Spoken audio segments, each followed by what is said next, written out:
Dicas de Informática. Apoio Cultural, FS Informática e Microlins.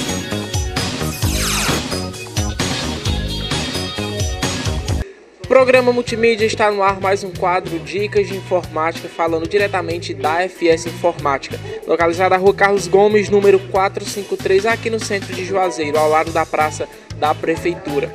O telefone é o 3566-6008, em parceria também com a Microlins formando sempre os melhores profissionais na área da computação. A Microlins está localizada na Rua do Cruzeiro, número 235, próximo à Praça Padre Cícero. O telefone é o 3512-2737. E quem está sempre nos acompanhando nas dicas de informática é o Eduardo, ele que está aqui ao meu lado, é professor da Microlins e vai responder mais algumas perguntas dos nossos telespectadores. Eduardo, tudo bem? É um prazer tê-lo novamente aqui no Multimídia. Prazer é todo nosso, Marcelo. Obrigado. Eduardo, essa semana nós temos perguntas sobre softwares, né? Perguntas bem mais complexas que os nossos telespectadores enviaram para o nosso e-mail. A primeira pergunta é a seguinte: se eu comprar uma cópia usada, porém original, de qualquer versão do Windows, eu estaria dentro da legalidade por possuir uma mídia original?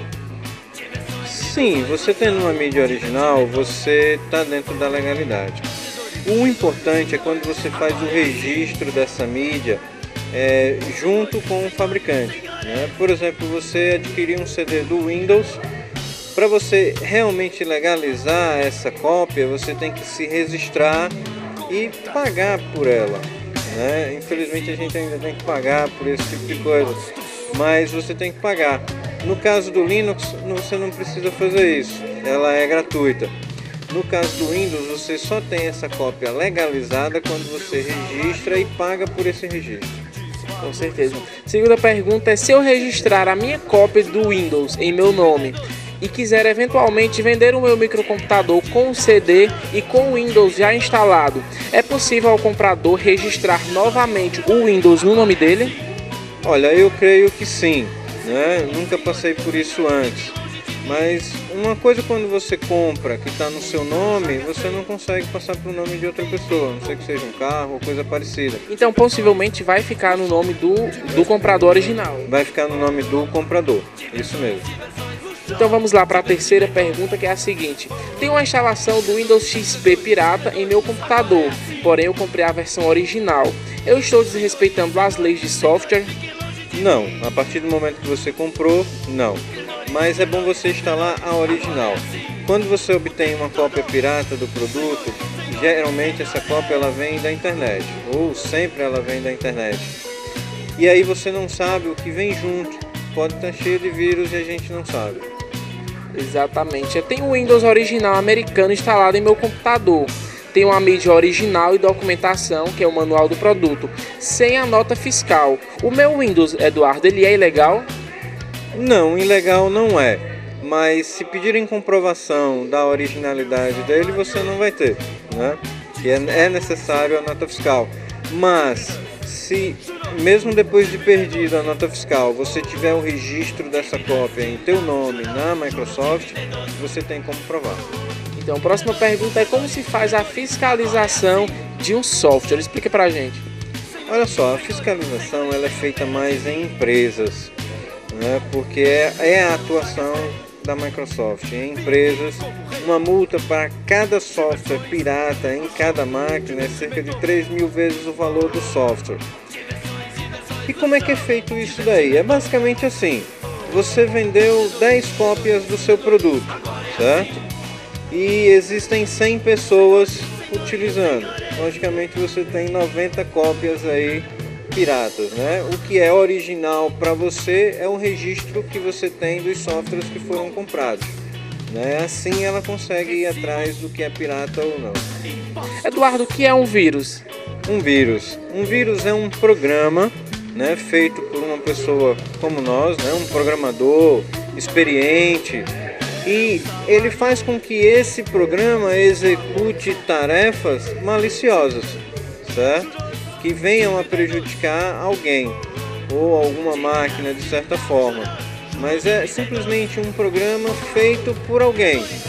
Existem vários tipos. Eu tenho o vírus mesmo, que necessita da ação do usuário para ser executado.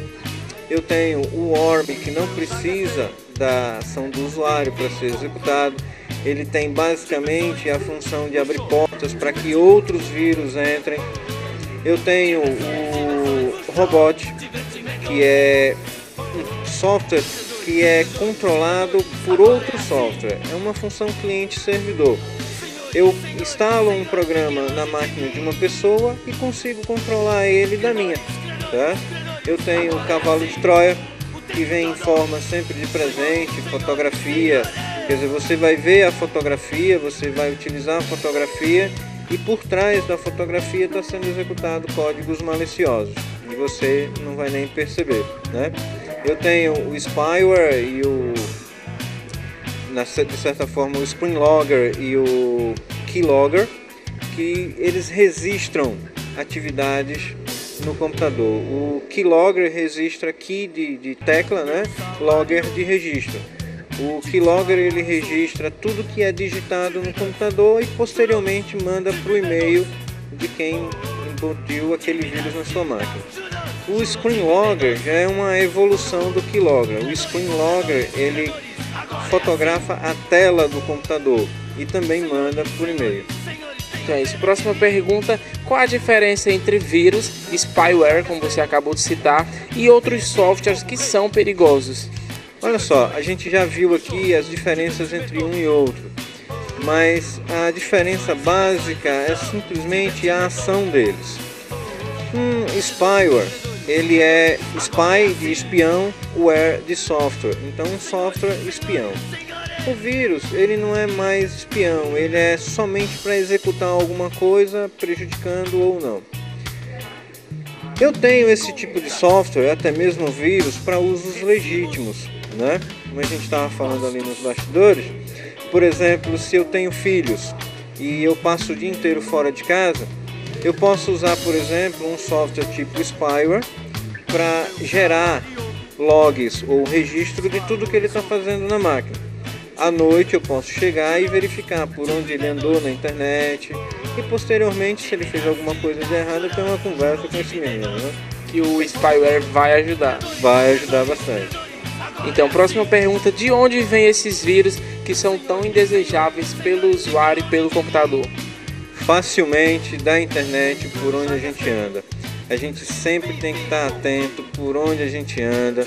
Existem cartilhas de uso da internet para que você não possa estar se contaminando ou andando de forma errada, porque andar na internet é como você andar no trânsito. Você tem que tomar cuidado, você tem que olhar os sinais de alerta, você tem que ter um antivírus sempre atualizado, né? Um firewall que vai te ajudar bastante, não vai deixar que intrusos entrem na sua máquina. Então, na verdade, esses vírus, eles podem vir de um CD, de um pendrive. Pendrive é um dos maiores disseminadores de vírus, por e-mail e pelas páginas que a gente navega. Então, respondida a pergunta ao telespectador, a próxima pergunta é: posso obter um software mal intencionado sem saber, Eduardo? Pode sim. Na maioria das vezes, quando a gente faz um download de um programa, a gente pode estar obtendo esse software malicioso junto, sem saber, né? A gente vem descobrir logo depois com coisas estranhas que venham acontecendo na nossa máquina. Então é isso. E a nossa última pergunta do quadro Dicas de Informática dessa semana é a seguinte: por que é importante ler contratos de licença antes de instalar o software? Para quem não sabe, os contratos de licença são aqueles textos com as letras pequenas, né, Eduardo? Em que a gente raramente lê e já clica lá, li e concorda. Eduardo agora vai estar explicando para a gente qual é a importância, se é importante ler esses contratos de licença. Olha só, esses contratos de licença, eles são importantes sim. A gente só marca eu concordo e passa, mas é nesses contratos que diz, por exemplo, uma coisa que a gente não sabe, quando você compra um software original, por exemplo, como o Windows. Acabei de comprar o Windows 7 para mim. Eu posso instalar nas 10 máquinas que eu tenho em casa? Não. No contrato de licença diz que uma licença é para uma máquina. Você não pode estar distribuindo essa cópia para onde você quiser ir, certo? Instalou naquela máquina, o software vai pertencer somente àquela máquina. E também pode dizer o contrário. Existem muitos programas que no